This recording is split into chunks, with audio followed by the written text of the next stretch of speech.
Assalamualaikum dear students. We are going to continue chapter number 3, the periodic table. Today topic is arrangement of electron. Bohr and Rutherford work out a theoretical model for the atom in which the electron are arranged in layer around the nucleus. Bohr और Rutherford ने जो atomic model दिया था उसके मुताबिक electron nucleus के किसी भी एटम के इलेक्ट्रॉन न्यूक्लियस के बाहर शेल्स के अंदर अरेंज होते हैं लेयर की फॉर्म में. ईच लेयर और shell can hold a certain number of electron. हर लेयर और शेल के अंदर मखसूस इलेक्ट्रॉन होते हैं. Like first shell can hold maximum 2 electron. जैसा कि जो फर्स्ट शेल है न्यूक्लियस के बाहर उसके अंदर टोटल 2 इलेक्ट्रॉन होल्ड कर सकते हैं. उसकी कैपेसिटी 2 इलेक्ट्रॉन कैरी करने की है. The second shell can hold maximum 8 electron. और सेकेंड शेल के अंदर कितने इलेक्ट्रॉन होल्ड कर सकते हैं? 8 electron. And the third shell can hold maximum 18 electron but it fill up to 8. जो थर्ड शेल है उसके अंदर इलेक्ट्रॉन होल्ड करने की कैपेसिटी क्या है? 18. सो हमने क्या देखा कि न्यूक्लियस के बाहर जो इलेक्ट्रॉन अरेंज होते हैं शेल में, फर्स्ट शेल के अंदर 2 इलेक्ट्रॉन होल्ड होने की कैपेसिटी है, सेकंड के अंदर 8 और थर्ड वन के अंदर 18. The electron build up from the first shell filling each one until all the electron are in place.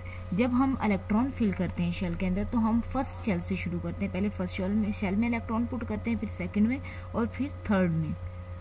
This mean all the electron are as close to the nucleus as they can be. इसका मतलब ये है कि electron nucleus के नज़दीक होते हैं जितना भी वो हो सकते हैं. नेक्स्ट हमारे पास टेबल है जिसके अंदर फर्स्ट 10 एलिमेंट दिए गए हैं. हमने इनका सिंबल देखना है, एटॉमिक नंबर देखना है, नंबर ऑफ इलेक्ट्रॉन देखने हैं और उन्हें उनकी फर्स्ट और सेकंड शेल के अंदर अरेंजमेंट देखनी है. First element is hydrogen. Hydrogen का सिंबल H है, एटॉमिक नंबर 1 और नंबर ऑफ इलेक्ट्रॉन 1. अब जो एटॉमिक नंबर और नंबर ऑफ इलेक्ट्रॉन है वो हम देखेंगे सारे एलिमेंट के सेम होंगे क्योंकि किसी भी एटम के न्यूक्लियस के अंदर प्रोटॉन और शेल के अंदर इलेक्ट्रॉन का नंबर सेम होता है. फर्स्ट शेल के अंदर कितने इलेक्ट्रॉन होंगे? 1. सेकंड शेल के लिए इलेक्ट्रॉन नहीं होगा क्योंकि इसके टोटल इलेक्ट्रॉन कितने हैं? 1.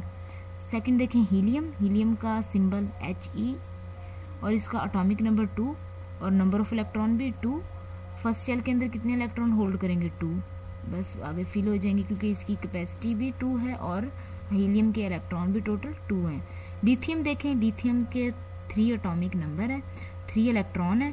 अब ये 3 इलेक्ट्रॉन को हम कैसे अरेंज करेंगे शेल में? फर्स्ट शेल के अंदर 2 आएंगे, रिमेनिंग हमारे पास 1 होगा, वो सेकंड शेल के अंदर आ जाएगा लाइक दिस.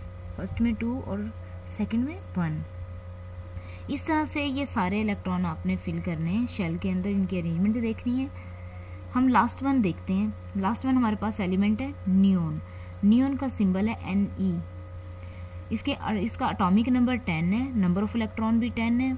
अब इन्हें हम अरेंज करेंगे शेल्स के अंदर. फर्स्ट शेल के अंदर कितने इलेक्ट्रॉन आएंगे? 2 और सेकंड शेल में 8. टोटल इलेक्ट्रॉन कितने हो गए? 10 लाइक दिस. फर्स्ट में 2 और सेकंड में 8. Do you know if you could fill 1 centimetre cube with the atomic nuclei the total mass would be 200 billion kg. अगर हम 1 सेंटीमीटर क्यूब एरिया को एटॉमिक न्यूक्लियाई के साथ फिल करें तो उसका टोटल मास 200 बिलियन किलोग्राम होगा. नेक्स्ट हमारे पास क्वेश्चन आंसर है. इनके आंसर मैंने एजुपेज पे अपलोड कर दिए, आप वहाँ से याद करेंगे. Thank you so much. अल्लाह हाफिज़.